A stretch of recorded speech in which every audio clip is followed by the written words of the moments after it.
Baik, Assalamualaikum warahmatullahi wabarakatuh. Para mahasiswa semuanya, karena kondisi saat ini kita tidak memungkinkan untuk kuliah secara langsung bertatap muka, maka sebagai pengganti tatap muka kita, saya membuat satu rekaman video perkuliahan yang mudah-mudahan ini menjadi satu pengganti dalam perkuliahan kita di pertemuan ketiga ini.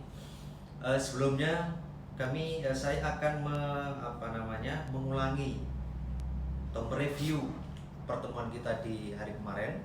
Materi kita dalam hukum acara pidana ini kemarin sampai pada sistem peradilan pidana.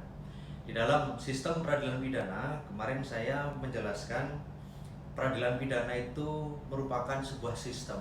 Kalau kita bicara sistem berarti ada satu kesatuan yang saling berhubungan, yang satu dengan yang lain ini tidak bisa dipisah-pisahkan. Begitu juga namanya peradilan pidana. Saya ingatkan kembali bahwa peradilan pidana itu adalah rangkaian yang utuh dari mulai penyelidikan sampai eksekusi. Itu rangkaian peradilan pidana.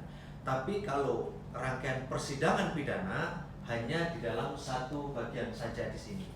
Nah, saya akan mereview kembali apa yang sudah kita sampaikan 1 minggu yang lalu, bahwa sistem peradilan pidana perkara masuk itu dari masyarakat, dari masyarakat masuk ke kepolisian itu dengan berbagai cara.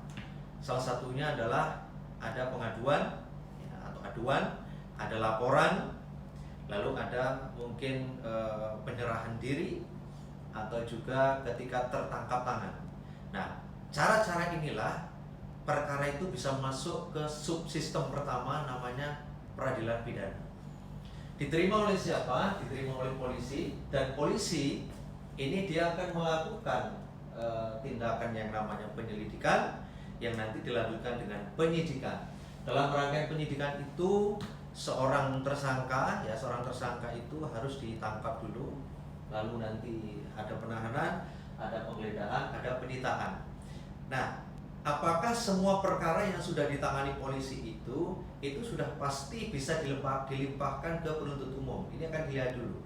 Karena dalam rangkaian penyidikan itu akan dikumpulkan bukti-bukti, ya. Ketika bukti-buktinya lengkap, alat buktinya lengkap, maka perkara akan dilimpahkan ke penuntut umum. Nah, nanti penuntut umum akan memeriksa, itu dalam pra penuntutan, akan mengoreksi BAP yang dari kepolisian itu. Ketika ada kekurangan, nanti penuntut umum akan mengembalikan lagi kepada penyidik untuk dipenuhi kekurangan itu. Nah, pemenuhan kekurangan itu ketika mampu dipenuhi oleh seorang penyidik, maka nanti dilimpahkan kembali ke penuntut umum, dan selanjutnya penuntut umum akan melakukan penuntutan sampai ke pengadilan. Nanti di pengadilan ada rangkaian pembuktian, karena diperiksa oleh hakim majelis, lalu nanti hakim majelis ini mengadili dan akhirnya memberikan putusan. Tapi apakah semua putusan bisa sampai ke lembaga pemasyarakatan? Ternyata tidak semua putusan sampai ke sana. Ada namanya putusan bebas. Kalau putusan bebas dia pasti akan kembali ke masyarakat, ya, ke sini lagi. Tapi kalau putusannya itu putusan lepas dari segala tuntutan hukum, juga akan kembali ke sini.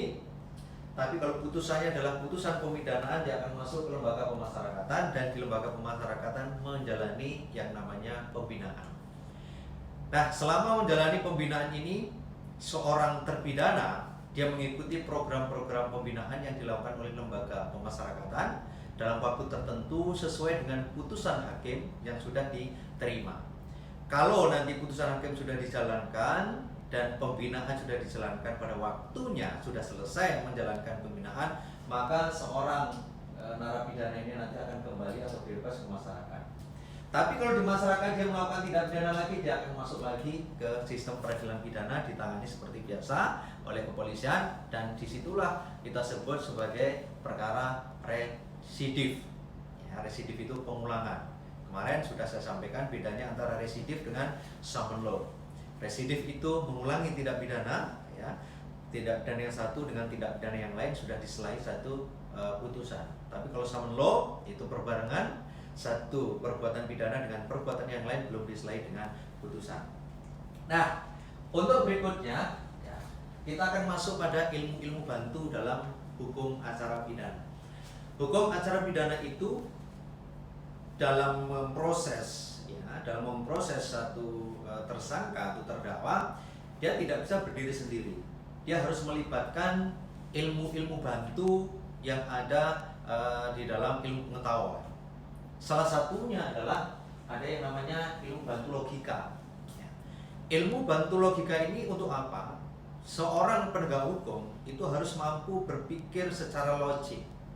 Berpikir logik itu kita harus belajar berpikir secara filsafati, komprehensif, sistematis dan seterusnya, sehingga nanti ya, dalam mengambil putusan atau dalam membuktikan itu bisa dipertanggungjawabkan secara logik. Ini pentingnya ilmu logika ini. Nah, satu contoh, misalkan ada kasus pencurian, ada orang mencuri sepeda motor, ini contoh yang ekstrim. Ada saksi yang melihat, ya, dalam peradilan itu dia menjelaskan bahwa saya melihat tersangka mencuri sepeda motor atau mengambil sepeda motor lalu dimasukkan di dalam tas lalu dibawa pergi. Nah, ini penegak hukum harus bisa melogika, ini logika ekstrimnya.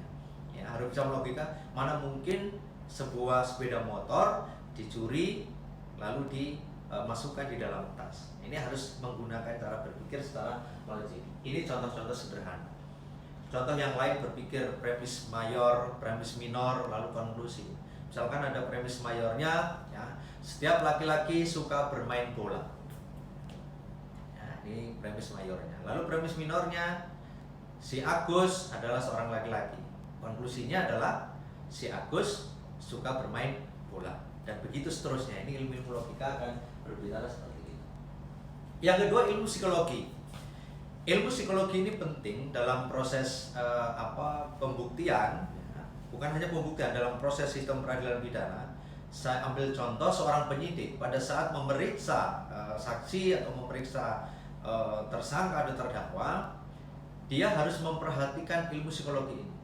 Ketika seorang saksi itu dia tidak mampu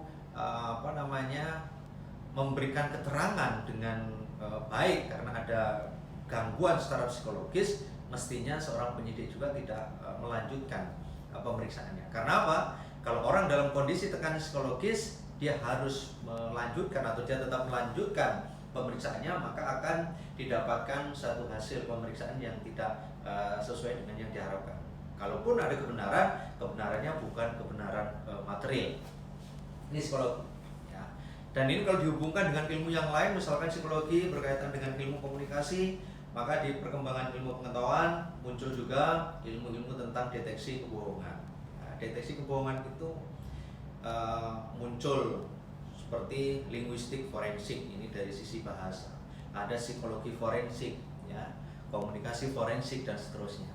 Nah, ini banyak sekali ilmu-ilmu bantu yang bisa kita pakai.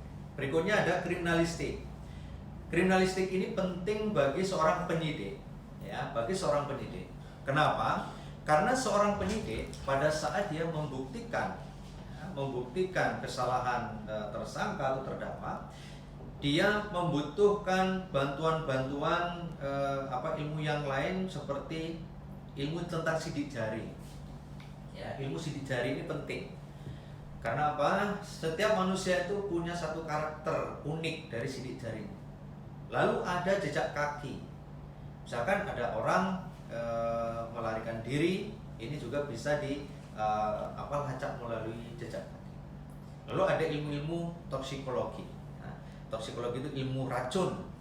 Ya, ketika ada orang keracunan dibuktikan di pengadilan, ini harus membutuhkan ilmu-ilmu seperti ini. Ya. Berikutnya ada kedokteran kehakiman, misalkan membutuhkan otopsi. Ya. Dalam membutuhkan otopsi itu penting juga. Ya. Penting juga melibatkan kedokteran kehakiman, termasuk psikiatri. Ini kita lewati saja karena banyak yang bisa. Ini kriminologi kemarin sudah kita sampaikan. Kriminologi itu ilmu tentang sebab atau gejala-gejala kejahatan di dalam masyarakat. Ini penting juga. Ada ilmu penologi, ya. Ada juga ilmu tentang viktimologi.